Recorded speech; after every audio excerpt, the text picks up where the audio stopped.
Welcome to my world, bitch. Never grow old, Michael. The blackest eyes, the devil's eyes.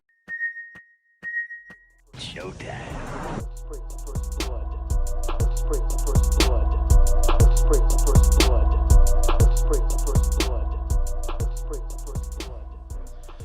What's up, everybody? This is Ryan from Sinister Scripts Podcast, This is David. and we are going to be reviewing a film with you today called The Sadness. Ooh, yeah. I'm not sure how many people have seen this one. Honestly, I felt like it was a really good film, but I feel like it kind of flew under the radar, even for me. Oh, yeah. I never heard of it until you mentioned it to me. Yeah, I found this one on Shudder. I don't know if it was like a Shudder exclusive or a Shudder original, but I remember I had seen some stuff about it when maybe it first came out, but then I kind of just, there's a billion other fucking movies to watch, so... But this one, yeah, so let's go ahead and just jump right into it. Let's start off with, this is a 2021, I believe, film, directed by Ron Jabaz, starring Berant Zhu as Jim, Regina Lee as Kat, and I'm going to fucking butcher this name. Go for it. Zhu Shang Wang as the businessman, which will make a whole lot more sense once we get into this movie. Yes. You'll understand who he is very quickly. But couldn't find a lot of budget information.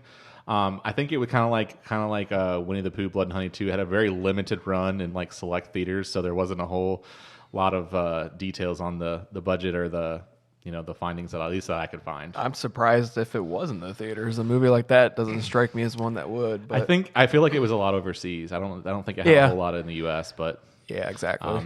It probably we'd have a bunch of Karens probably bitching and moaning about it After watching this one, for sure. So let's go. We'll jump into the scene by scene and kind of walk through the little parts of the movie, and we'll have some conversation. But it starts off with modern day Taiwan, where medical experts and the government are butting heads over the newly discovered Alvin virus, which is a flu-like infection. So this is our first like, hey, is this hitting too close to home? Like, hey, medical experts and government butting heads. Like, yeah, shocking. Right. The government refused to take any measures to prevent the transmission of this virus, and many people doubt that the virus even exists at all. They're saying, oh, it's an election year, which also sounds mildly familiar. They brought that up a couple times, I think, about it. Oh, it's election year. Exactly. But some virologists fear that this virus has the potential to mutate and become more serious. So that's kind of how we start off the movie, with just this little tidbit. I think I like the intro a lot. It was like a lot of like a medical, almost like the beginning of like Walking Dead, where they show like the little viruses mutating and kind of moving, like looking in through a microscope kind of thing. Yeah. So we're kind of getting the idea that this is going to be a virus, like an infection kind of film. Yep. But it kind of develops into something a bit more fucked up. Fucked up is the only word we can use. Pretty much. So we start with Jim and Kat, who are our main characters, and they are a young couple.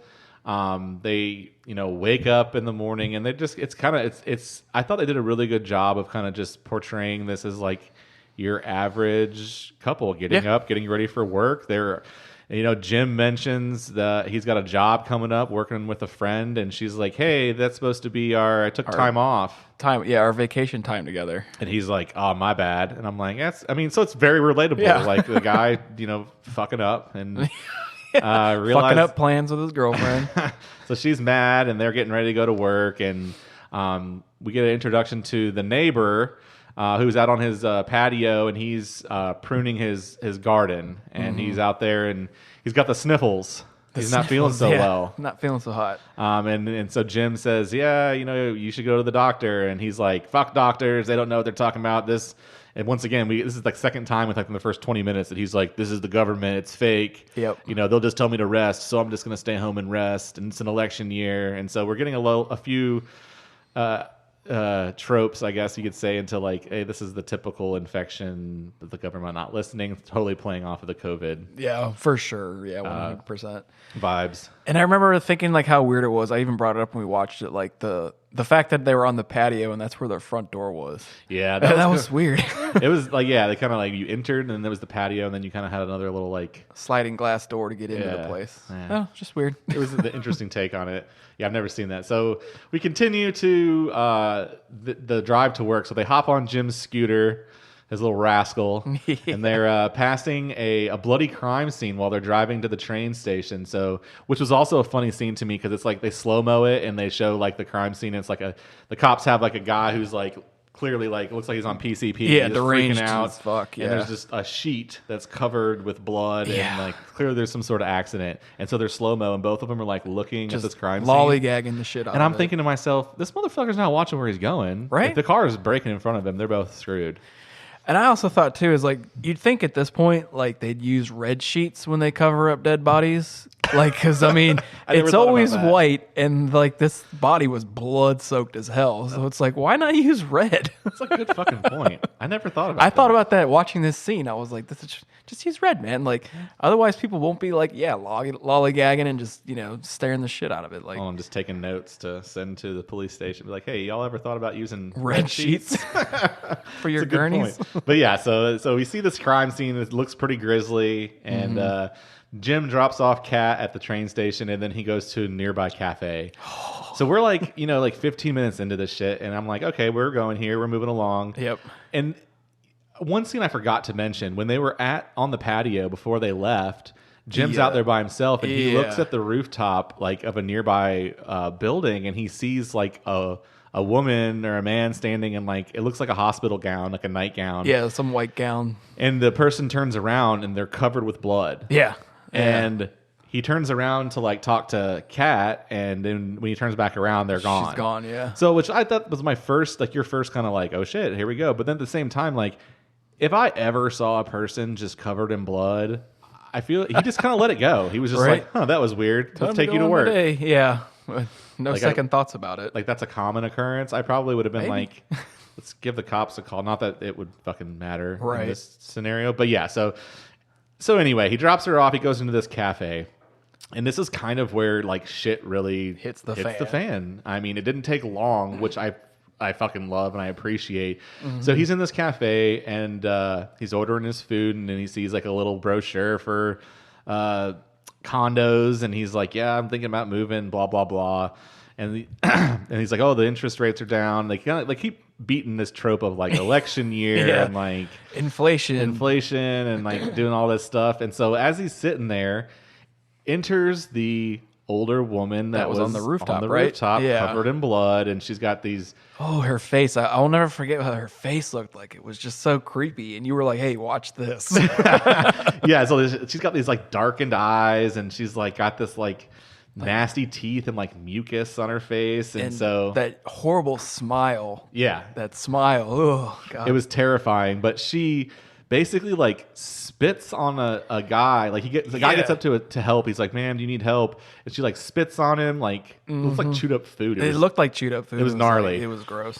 And then she attacks him, and then she reaches over the counter and grabs a deep frying basket. Oh, And God, yeah. picks it up and dumps the hot oil on the face of the guy working behind the counter. behind the counter. God, that was awful.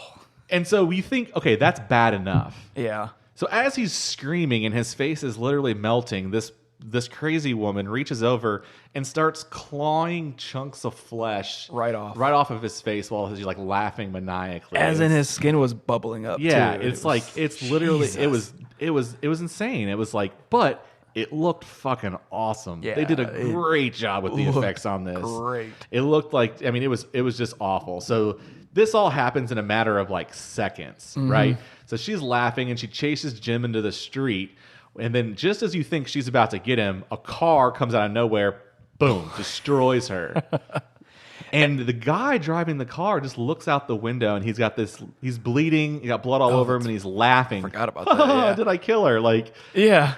And maniacal. it's just, I don't know what else to think about it, because you're kind of in shock at this point. You're like, just watch this guy's face get melted off. And so Jim runs and flees back to his apartment on foot, chased by these infected locals. Yeah, they all started coming out the woodwork, and I'm pretty sure, yeah, the guy who got spit up on, like, he changed pretty quickly. So Right. it was almost like 28 days later, like, oh, they're going to, like a snap, they're going to change and turn into whatever it is that they're turning into. Yep. Like, And it's instantaneous. So they're all attacking everyone, and like chaos kind of breaks out. And so he runs, flees on foot back to his apartment.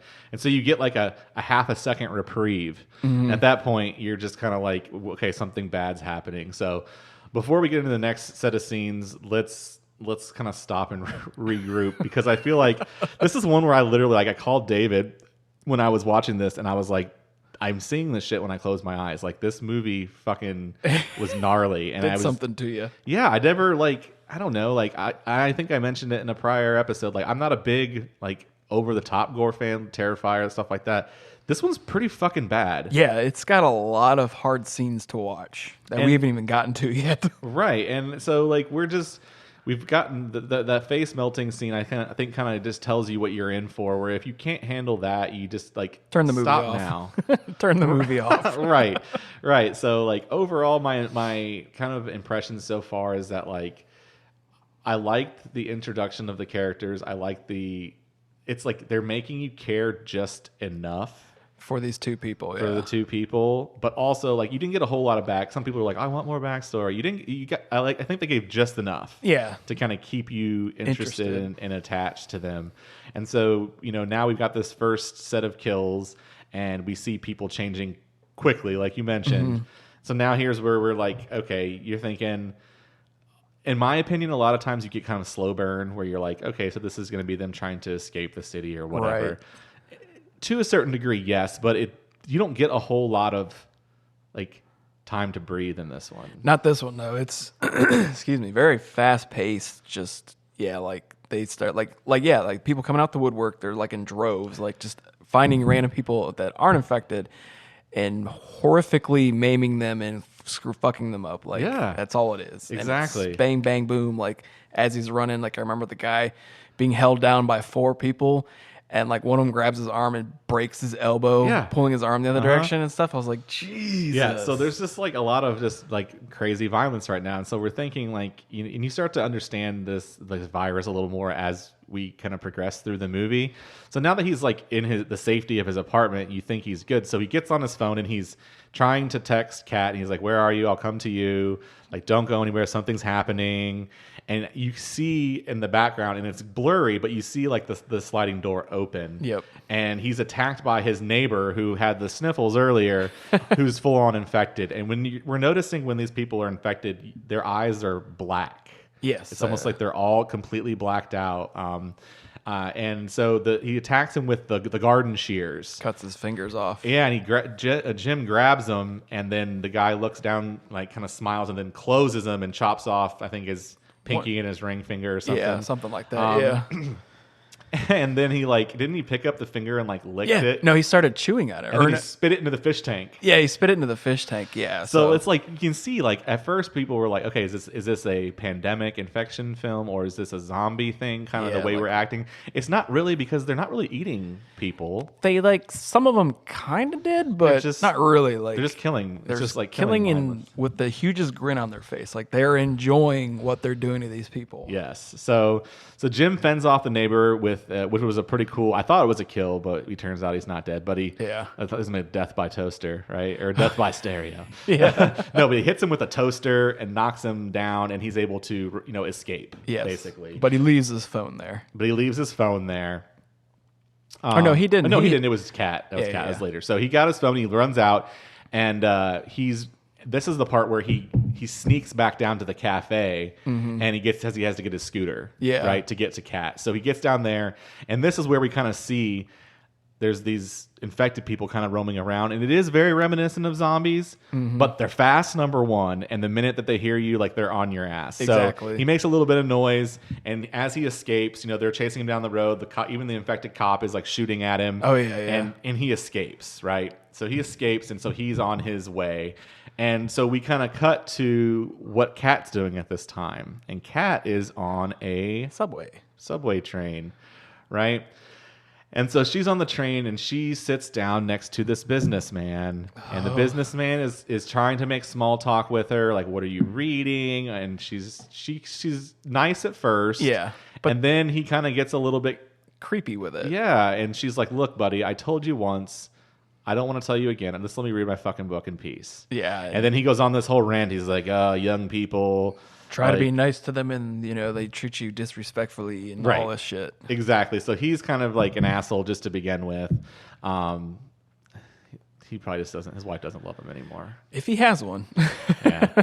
So we're on this train and we see there's a person wearing sunglasses in the train and you see a single tear go down his cheek.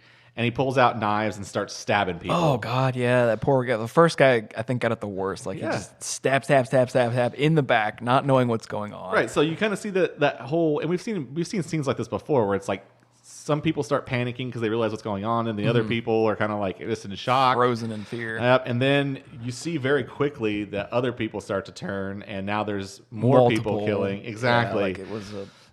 So there's infecting others, and then the middle-aged businessman who was fascinated with Kat is also infected. So he, all of a sudden, there's a young woman sitting next to Kat. You see an umbrella right through the eye socket of the girl sitting next to Kat, and you look up and you realize it's the businessman with the umbrella. And so it's absolute chaos in this subway scene. I mean, buckets of blood. Yeah. So much blood. It's covered.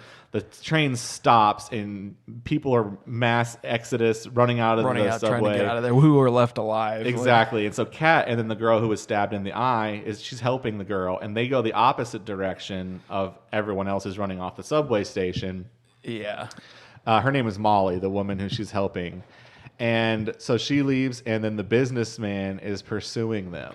And I think this is where we kind of get the first glimpse of, like, it makes them, like, sexually charged also, this virus, because, like, the things he was saying to this girl, like, as she had the umbrella stuck in her eye and just continually saying to him while he's chasing them was just like, good Lord, man. Like, it's very sexually graphic. I'm not going to repeat a lot of the lines that were there, but go watch it if you must feel so inclined. But so this businessman's pursuing them through the subway station. I thought this was a really cool scene. It was tense because they're kind of on their own and he's kind of chasing them, and he's not really like, you hear him yelling for him like, hey, are he's you not there? running, like he's like casually walking, and she's trying to help the girl like by holding her and carrying her. So. Exactly. And this is where they come across the old muscle man. Molly and Kat, they bump into this guy and he's like, oh no, what the fuck are you doing? Watch where you're going. And then he realizes that that Molly's injured.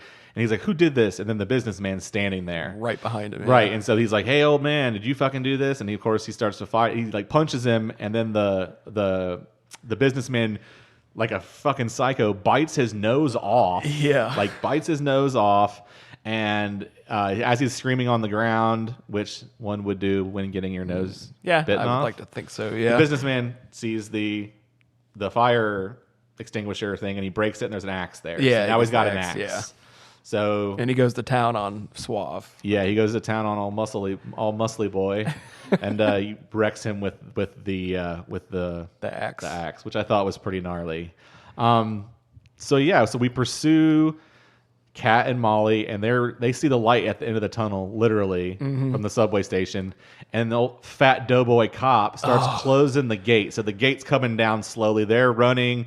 So it's this, and then the businessman starts chasing as well, and now he is running after them at this point. And so we've got this scene where they barely duck under the Indiana fence. Jones style. Like yep. And then the businessman like starts sticking his tongue through the hole and taunting them sexually again. Yep. He's like, I'll find you, I can smell you, blah blah blah, all this creepy ass shit. Yeah. So Kat has seemingly escaped danger, just like Jim did for the moment. Yes, for the moment. So like that subway scene was pretty crazy. Like it was bad. It was a lot of violence, a lot of blood. And to David's point about like the sexual elements to it, like you're starting to see like there was, when they all left the train car, there was like a woman who was sitting there in the blood, like playing in the blood and like rubbing her boobs. Like she had her, she's topless, and like, so it's like this real weird, like psychosexual thing going on with this virus. It's very odd. so far it's like just what we know already is that there's a virus, it's mutating somehow, and it's making people just complete the worst atrocities you can think of. Exactly. And yeah. like they have no control. Like they're just like these They enjoy maniacs. it. Yeah, they enjoy it. So we proceed to the hospital, which is where Kat and Molly, they talk to the doughboy cop who I think Molly punches him in the face for like closing the gate. And she's like, where's the hospital? So they get to the hospital, which is kind of overrun with people who are hurt, right? Yeah, and there's like 2 police officers and like a bunch of people hurt. Right. So they see a government broadcast that comes on with an emergency message, where they're like, we're going to take care of the situation, yada, yada, yada, giving some details. And while we're watching the live stream from the government, the general who's like doing this from the military is infected. You see, like, it zooms out and you see his eyes are completely blacked out. He grabs the president, shoves a grenade in his mouth, and pulls the pin, and you watch his head explode on live TV. Gnarly. And then it goes to like the beep. Yeah, beep. Yeah, it's like, okay. Please stand by. So now the government is like seemingly they don't have it under control either, No, they right? don't. Not so even like, close. It's full on chaos. So the hospital patients start panicking, which is pretty much, I think, what I would probably do. I don't know. I hope to never be in this situation. Right. So that distracts a lot of police officers that were there, and you kind of zoom out and you see behind the entry doors is the fucking businessman. Yep, with the axe. And he swings the axe and smashes the police officer in the back. Yep. Immediately. And the glass door so he can get in. Yep. And other infected locals break through the doors, and Kat escapes into the stairwell. Right.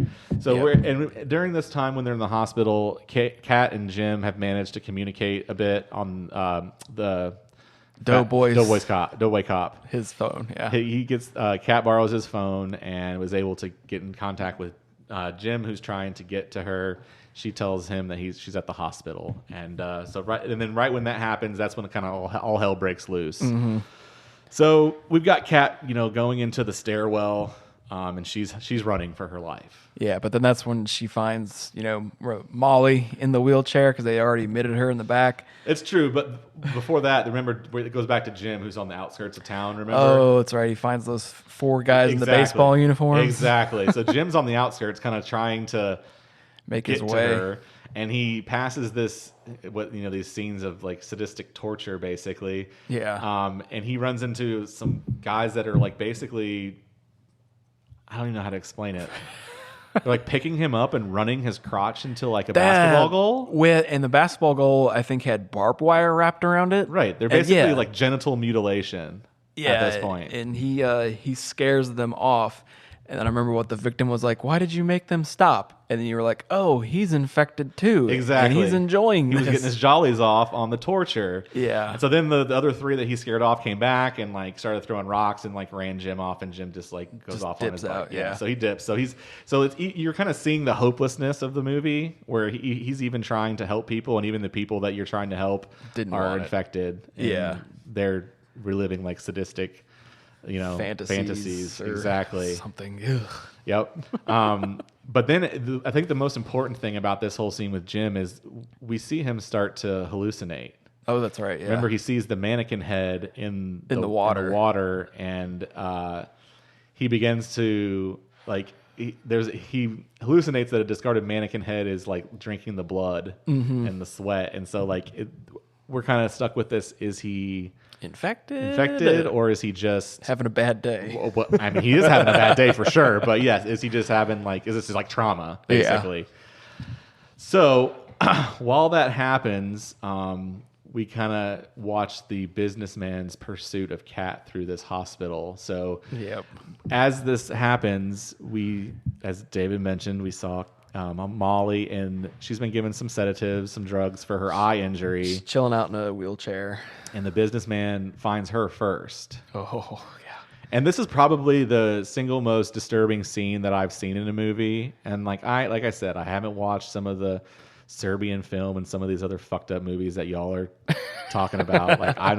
There's some sadistic shit out there. This one's pretty bad because she has a little like eye patch on, and the businessman calmly, coolly, collected, takes off his suit jacket, puts down his axe, moves the eye patch away from her eyes, starts undoing his belt. You get where I'm going with this. It was exactly what you're thinking. Yes, he skull fucks her. For a very long time. For an awkward amount of time. This could have been like a 10-second scene, and we get the point of what's happening. I don't need to see this Asian dude thrusting with this girl's skull in his hand. Like, it was a lot to handle. It was very rough. And this is the direction the movie goes. Like, I think the whole point of this, they want you to feel uncomfortable. Yeah, well, mission accomplished, man. Jeez. And I mean, you could have not had that scene, and I would have felt uncomfortable, probably. Yeah. But it also, I mean, the actor who played the businessman did a good job. He's creepy as fuck. Yes, he was. And his pursuit, and just like you said, the dialogue of like just like what he was saying to them. Yeah, and like which kind of like was, I guess, precursor to like what's happening right now with this scene with Molly, because it's like. Yeah, and then Fat Doughboy Cop was hiding under something, witnessing the whole thing, and doesn't lift a finger. To help. Just listens to it, and so he gets his though, because as he's thinking that no one's left around, and he comes out, he's like, "Oh, I'm gonna get out of here." There's Molly, and Molly is eating somebody. Yeah, because she's now infected, and she grabs the nearest bone saw, turns that on. And as she's approaching him, a bunch of the infected grab Doughboy, hold him down, and she saws him into a bunch of little bits and pieces. Yeah, he got his comeuppance for sure. So this is all while Kat is trying to hide and not make a lot of noise until Jim can find her. So the businessman pursues her through the hospital. And finally we get the showdown we're looking for between Kat and the businessman. Mm-hmm. And the businessman even tells like a couple of the other infected, and like this is the part that kind of I want to stress is like these are not mindless zombies, because the businessman pretty much tells these other psychos that are infected like she's mine. Yeah, and like you can go somewhere else and like block. And they do. Yeah, and they do. They go cause havoc somewhere else. So the showdown happens, and Kat ends up crushing his head with a fire extinguisher. Oh, that's right. Yeah, she got that fire extinguisher off the wall and just went to town on his ass. I mean, his head was the consistency of like grits. Yeah. At the end, like it was just a puddle. Yeah, it was almost like smashing a piece of fruit with the pulp just. And so when this happens, the other psychos come running, and you think that she's in big trouble because she's got no other where to go. Well, a door opens behind her, and she is rescued by Dr. Wong, who has been hiding out in this maternity ward. And he closes the door, and you can hear them banging on it. So she's seemingly safe for the time being as well. Yep. So we come to find out a little bit more about Dr. Wong, and he explains that he is attempting to find a cure for the Alvin virus, which is in its mutated form, connects the parts of the brain that govern sex and aggression. So he's theorizing that the reason that the infected cry, like we saw on the subway, is because they're fully aware of what they're doing. Exactly. They can't do anything about it. But they're unable to stop it. Exactly. So it's almost like resisting the urge to blink, he said. Yeah. So we get more details into this virus and to the fact that, like, yes, they are fully aware, but have no control over their actions, essentially, which is terrifying. It's super terrifying. So we kind of proceed through that talking, and then was this where Kat finds the infected baby in the trash in the trash bin? Yeah, which is once again, like, we're talking the sexual violence, and now we find the baby in the trash bin, and then Wong sneaks up and injects her with a serum of the virus to see if she's immune to it. That's right. So he sneaks up, jabs her in the neck. Now she's got the virus. He handcuffs her to the shower stall. Yeah, because he didn't think that she could be able to survive that long around all those infected without herself being infected. Exactly. So this is, and we've seen this in other infection films where, someone, is immune, right? Then they need their blood to make the antivirus or whatever, the cure. So he injects her and thinks that, and then you kind of get backstory on him, and you're like, oh, wait, she's not so safe. Dr. Wong's a little bit of a fucking nut job. Yeah. And he's been conducting experiments on the babies that were in the maternity ward to see if they'd change or not. Yeah. Right. But all of them became infected, and he was forced to euthanize them, basically. Yeah. So if Kat becomes infected, he's going to kill her. If not, then she's the key and like his ticket out of there, because the the military is coming to extract him, basically. Yeah, helicopter on the roof type of extraction. Yep. So Jim finally shows up at the hospital. She managed to got her location out, and we realize that Kat appears to be immune. Right? Yeah. She does not seem to be turning. So Wong gets a hold of his military buddies. And they say that they're going to take her to a safe location and they're going to develop the antibodies or whatever. And then he tells her, I remember he's like, without me, you won't be rescued. So you need me. Yep, exactly. And she's like, well, fuck you, buddy. You need me is what it sounds like. That's how it would be. So as they make their way to the roof to be extracted, 2 infected people attack them. Remember, as they come around a corner, the axe comes down on his foot. Oh, that's on Dr. right. Wong's foot and like cuts his toes off. So So he's got this gun, which he admitted earlier that he like 3D printed it, right? Yeah, he did. Yeah, he 3D printed his gun. So Wong manages to kill them, but he gets wounded. So at that point, he's going to be infected. Kat manages to grab his keys, and then Jim shows up. Yeah. All right. And this was kind of a heartbreaking scene because I think it's the elevator opens. Yeah. And he walks out, and then they show his eyes, and he's fucked. And you kind of knew it was coming too, because before he went to the elevator, you see his hand holding the cell phone after she last texted him or whatever, and he just drops it. Yep. And you're like, huh. Yep. So now Jim shows up, and after a struggle, he kills the infected Wong. Wong, remember before he died, like he's infected, he admits with his last breath that he's like, I enjoyed killing all those babies. Yeah. And so you find out, you're like, fucking this guy. Right? Like, he was a scumbag. Fuck this dude. So Kat realizes Jim's infected, and she locks him outside of the stairwell, like on the roof. Like it's a kind of a little bit of a chase scene. And now this is kind of like the part where I feel like it was a little bit different from most infection things, because there's like a dialogue between an infected Jim and immune Kat where she's like, what does it feel like? And he's like, it feels wonderful. Yeah. So fucking. And he's like, and then he's like, it feels so wonderful. He's like, I can think of no more loving act. He's like, then I want to cut your tits off and fucking kill you. And I'm like, so it's like he's aware, but like the dialogue, and then she starts like crying. Yep. But then she starts laughing like hysterically. So at this point, I don't like, and this is I think maybe the point of the film is like, is she infected? Yeah. At this point, Because she goes on the rooftop and you hear machine gun fire. Yeah, you don't ever see her get on the helicopter. Right. So it's one of those like you can kind of talk amongst your buddies and be like, what do you think happened? Or what do you this, that, and the other. It's kind of how they left it. I like to think that I think she was kind of like, had like a psychological breakdown, like of all the shit she's been through. So like she's mentally broken. Yeah. And then went to the roof. And they shot her. And they shot her. And she's thinking she was infected. Exactly. Exactly. You could also argue that maybe she did succumb to the virus. Maybe it took her longer. I don't know. Maybe she was infected. So as we sit in the stairwell, we notice that Jim dies. So he's got this grin on his face like most of the people in the film, and he passes away from his injuries. So that's really the end of the movie. Where that was it. Kind of leaves it. It's one of those movies I always say, like, this movie had no redeeming qualities. like this is literally just like sadism and torture but I thought the movie was good. Yeah. Like, if you dialed the violence back 50%, it probably would make it more watchable for like most people. For most people, but for most people like me, I probably wouldn't have enjoyed it as much if they did. Fair enough. I don't know. Like every now and then, people are like, you need to watch this one, and then you watch it, and it's like, that was horrific. Yeah. But that's the point of horror. The point is like, and I feel like,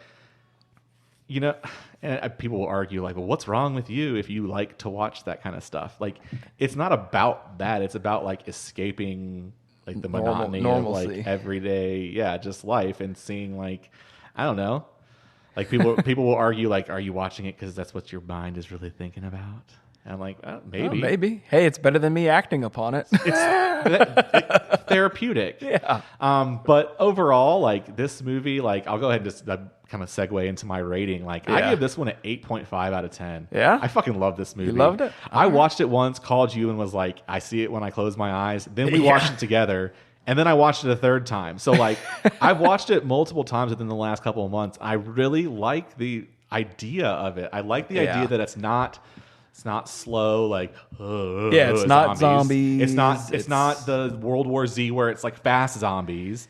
Yeah. They're not eating people. It's like a legit virus that is, and if you make it relatable to today, and I think with what we just went through with COVID, everyone is more like, hey, we've seen this kind of shit really happen, and what happens if the virus mutates differently to where you got parts in your brain, and it's science that control psychosexual urges and aggression and reason and logic. And if those synapses in your brain are fucking, something happens to them from a virus, this could this could happen. Yeah, and it would be horrifying. Which I think is even more terrifying because that to me is like, it just makes it intriguing. And I thought they did a good job of, like I said, making you care just enough about the characters and that you were rooting for them to make it to the end. Yeah. And then also they did a great job kind of giving you a little bit of backstory towards the end about like, hey, what is it that this virus is doing? Yeah. And the whole idea of being able to know you're doing it and not be able to do anything to control it. So overall, I think the story was great. I think that obviously this was probably, I think they said it was like 98% practical effects, which is even more impressive. Because there's a lot in there. Yeah, hold on. I think I got a piece of trivia. What'd they say that, 98%. So there was just very little CGI used, which is awesome. So kudos to that. So yeah, I'll give it an 8.5 out of 10. I'll give it a solid 7. Like I overall like the movie. I like the different approach to the virus, to the anger disease or whatever. So it was good, man. I loved the practical effects. Like there was a lot that stuck in my mind that I was like, I don't think I'll ever forget that image. And like what I loved about it is like you didn't really tell me too much about it when you got me to watch it with you. You just told me like one thing, the skull fucking thing. Yeah. And I was like, fair enough. Be like, I should know that something like that's about to come up to prepare myself. Right. But the rest of it, I was like, oh God, oh Jesus, oh that's awesome. So and they did a great job of kind of like pushing you to the limit because like I have a real problem with like sexual violence really bothers me. As probably it should, like shit like that and like rape and like which was also in this movie.